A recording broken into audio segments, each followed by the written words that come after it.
అందరికీ నమస్కారం. సంచలనం సృష్టించినటువంటి వీరయ్య చౌదరి హత్య కేసు ముగింపు దశకు చేరిందని తెలియజేసుకోవచ్చు. అదేవిధంగా ఈ హత్యకు సంబంధించినటువంటి కారణాలన్నీ కూడా నాగులుపులపాడు మండలం అమ్మనబ్రోలు గ్రామంతో ముడిపడి ఉన్నాయి.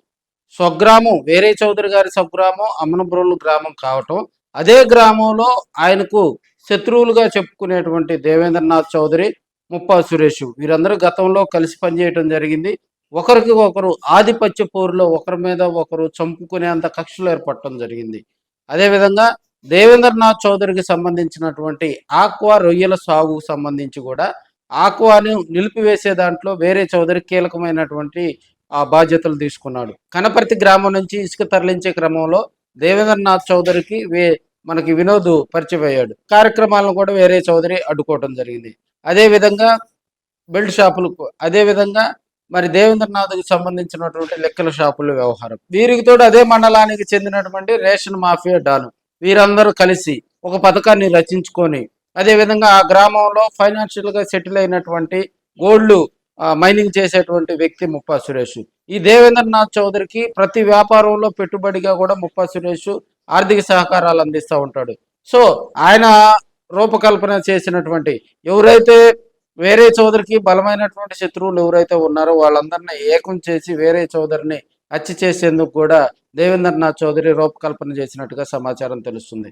దీంట్లో సూత్రధారులుగా కూడా మరి దేవేంద్రనాథ్ చౌదరి, ముప్పా సురేష్ని చెప్పుకుంటూ ఉంటారు. ఇక్కడ వినోద్ పాత్ర కీలకం. వినోద్ ద్వారా సుపారీ ఇచ్చి ఒకరికొకరికి సంబంధం లేనటువంటి నలుగురు వ్యక్తులతోటి 53 చోట్ల కత్తులతో విచక్షణ రహితంగా కూడా వేరే చౌదరిని అంతమొందించేందుకు అక్కడ కరుడు కట్టినటువంటి నలుగురు యువకులను సెలెక్ట్ చేసుకోవటం జరిగింది. వారు వేరే చౌదరి హత్య జరిగి ఇప్పటికీ 15 రోజులైంది. దానికి సంబంధించి కూడా పోలీసులు కీలకమైనటువంటి పాత్రదారులు, సూత్రధారులుగా చెప్పుకునేటువంటి వాళ్ళు ఎవరైతే ఉన్నారో వారందరిని అదుపులోకి తీసుకోవటం జరిగింది. విచారణ వేగవంతం చేయడం జరిగింది. వారి దగ్గర నుంచి కీలకమైనటువంటి సమాచారం పోలీసుకు దర్యాప్తుకు కూడా ప్లస్ అయిందని కూడా తెలియజేసుకోవచ్చు.